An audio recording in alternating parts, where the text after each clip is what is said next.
جیسا کہ آپ لوگ جانتے ہیں کہ رحمت کا آج سیکنڈ لاسٹ ایپیسوڈ تھا اور وہ لوگ ہاسپٹل میں پہنچتے ہیں تو کاشف کا بہت برا ایکسیڈنٹ ہو چکا ہوتا ہے۔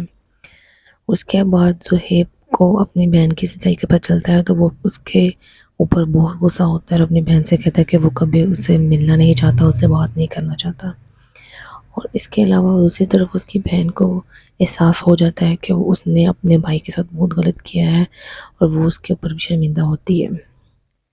کاشف کے آپریشن کے بعد اس ڈاکٹر بتاتا ہے کہ اس کے پاؤں اب پہلے جیسے نہیں رہے، وہ پہلے جیسا کبھی بھی چل نہیں سکے گا، وہ ساری زندگی ویل چیئر پہ رہے گا۔ اور یہ بات سن کے اس کی رومیسا بہت زیادہ صدمے میں آ جاتی ہے، جس کی وجہ سے وہ رونے لگ جاتی ہے۔ دوسری طرف پریشی اور اس کی ماں کے درمیان میں بات چیت چل رہی ہوتی ہے کہ وہ فائل اسے واپس کر رہی ہے کہ آپ اس فائل کو واپس کروا کے گھر بیچ کر اپنا لون ادا کر لو اور اپنے ہسبینڈ باری کے پاس واپس چلی جاؤ۔ کاشف جب اپنے پاؤں کو ایسے دیکھتا ہے تو اسے ساری باتیں یاد آتی ہیں کہ کس طرح سے وہ علیزی سے بات کرتے تھے۔ اور دوسری طرف باری کے پاس پری کی چھوٹی بہن زوبی آتی ہے اور وہ اس کے ساتھ ساری بات ڈسکس کرتی ہے کہ کس طرح سے وہ بہن کو ہر چیز بتاتی تھی اور وہ یہ اتنا بڑا قدم اس نے اٹھایا، اس میں اسے گلٹ محسوس ہو رہا ہے کہ اس میں اسی کا قصور ہے سارا۔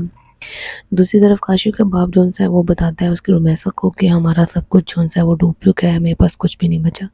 پریشا کہتی ہے کہ میں اپنا گھر سیل کر رہی ہوں، جو پیسے مجھے ملیں گے ہم اس سے کاشف کا علاج کروائیں گے۔ رومیسا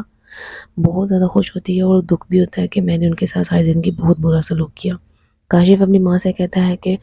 یہ سب کچھ ان کی وجہ سے ہوا ہے، ان کا کیا ہی کاشف کے آگے آیا ہے اور وہ اس حالت میں پہنچ چکا ہے۔ دوسری طرف زہیب کی بہن اپنی ماں کے پاس روتی ہوئی آتی ہے کہ اس کے ہسبینڈ نے دوسری شادی کر لی، جس پہ اس کی ماں سے بتاتی ہے کہ تم نے ساری زندگی اپنی بھابھی کو ایسے تانے دیے، ان کا گھر توڑنا چاہتی تھی، لیکن آخر میں کیا ہوا، گھر تو تمہارا ہی ٹوٹا۔ پریشے ایان کے پاس آتی ہے اور اسے کہتی ہے کہ آپ کا چیک میں واپس کر رہی ہوں، مجھے آپ کے پیسے نہیں چاہیے۔